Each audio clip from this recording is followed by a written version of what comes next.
Yeah, welcome back. If you observe, my image has not been tampered with, so you try as much as possible to avoid that. Avoid that error. Where that error normally comes is at this process. Please, you can see that the hand is displaying the fingers uprightly. Now when I hover into this yellow square until I see a single hand, I'll continue searching for that space until I see the single hand being pointed. Then I can now left click and drag here, then I left click and drag. Should I make the mistake of when I don't have this and I click outside, it's going to adjust the image rather than this point. So I'll now take this carefully to the next point here. Now I have 4 points. So I'm going to do something. I'm going to create a folder. I right click and add a folder. I'll name this folder test, or let's call it mosaic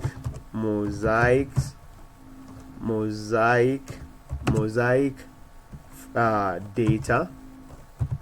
This mosaic data will house our coordinates. Then I will drag this up and ensure that I move this one by one. This goes in, this goes in, this goes in, and this also goes in. Now when I minimizes this, then all the 4 points I made on this image will be housed under the mosaic folder, data folder. I break it down. Now if I should uncheck this, if you observe that the point at the bottom left of my screen is gone. So in order to avoid errors, I'm going to reposition this. The one at the top left will be my first point, the one at the top right second, the one at the bottom right third, and the one at the bottom left will be the fourth. So I would like to ensure the reading of a clockwise direction. So if I should uncheck this, you can see that the point at the bottom left is gone. So I will now drag this and take it last, then I check it back, then I go to the next one. If I check this, the one at the bottom right is gone, so I'll drag it and take it to position 3. Then I uncheck this, the one at my top left is gone, so it's the first one. Then I bring it at the top. So if I should uncheck the first, the one at the top left is gone. Second, here you can see that there's nothing here. If I should uncheck back, you can see it appears back. And fourth, this is gone.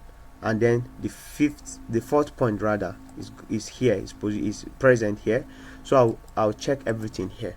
So what I do normally is that I will now save this mosaic data on my desktop. So I'll right click and save as, then I'll call it on my desktop. I'll call it mosaic data. It will be saved as KMZ or KML, which is an extension for satellite for Google Earth Pro rather, known as keyhole markup language. It comes as KML or a KMZ.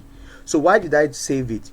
I save it so that anytime I want to make reference to this very particular image that I have marked this point, I will just need to run it from my desktop and it is going to launch me directly to this portion without necessarily having to adjust anything else.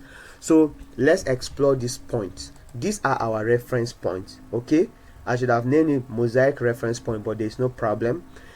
If I should right click here and go to property, you can see that I have my data displayed as degrees, minutes, and seconds, made of latitude and longitude.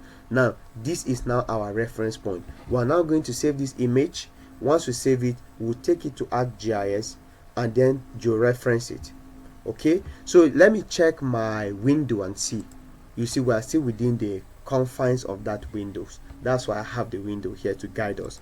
So what do? We hit on the highest resolution, and then I've already selected it as maximum. Then I'll hit on save image.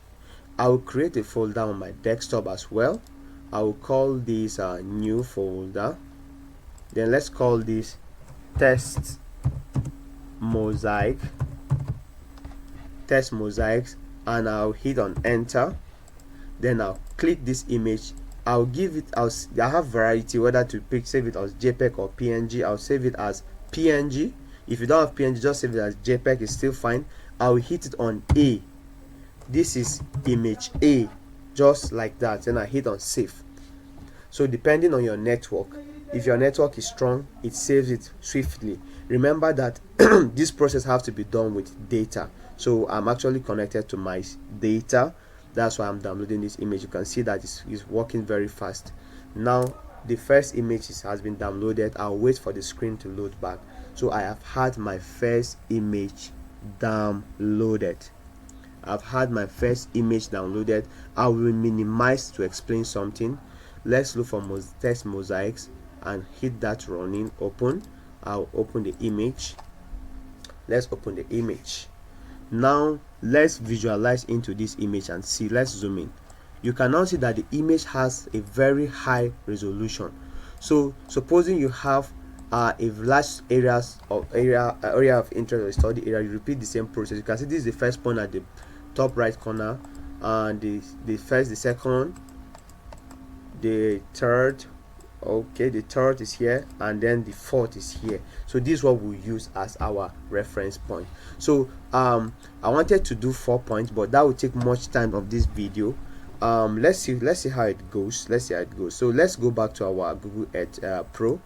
So now I'm now going to hover. Let me hit on R to ensure that this image was not distorted. You can see that.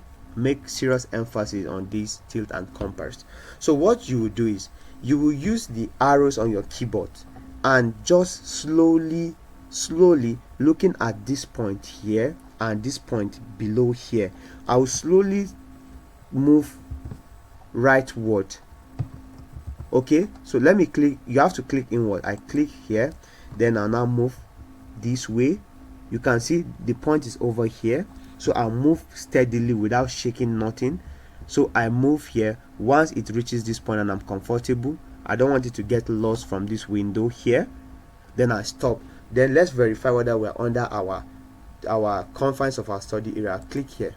You can see that we are within the confines of the study area, although we are even outside, but it's of a high advantage to us, so this is not a problem. So I'll uncheck here. So what I'll do is that I already have 2 existing points. If you wish, you can adjust it a little bit backwardly. You could adjust it a little bit, but I don't want to be so far-fetched. So I will now add 2 extra points. Now remember that the first image has 4 points, and I've just shifted rightwardly, so I'm going to add but 2 points. So I'll hit on add, then I'll take this window sidewardly, remove this, and then gradually bring it here, somewhere here, and click on OK. It adds that the most recent. When you uncheck this, it goes. Then I'll add the second point, which is this, and I'll carefully take it to this point, and then hit on OK. Now we have our second image with 4 reference points. So what we'll do next is to save it, and we'll save this as B. But before we save it, we need to save the reference point. So I'll click here and now save as. Then it's going to ask me that do I want to save it as desktop. I'll say yes. I think I saved the order as desktop. So I'll hit on save. Yes. Do you like to overwrite or replace? Yes. I'm updating the data of the mosaic, so I'll override it. Now this is the most recent one. Then what we'll do next is to hit on save. Then I'll hit on B. Remember that you have to take it to this folder, test mosaic. Then I'll make it B. Then I hit on save. Then we'll also wait for the image to be processed. Yes. Now the image has been saved. So let's quickly cross-check and see whether we have an update in our database. So you can see that this is the image B that we have. So we have 2 images. I will make do with 4. So this is B, if you can see the name here, and then this is A. So we are going to merge them together in the future. So let's continue.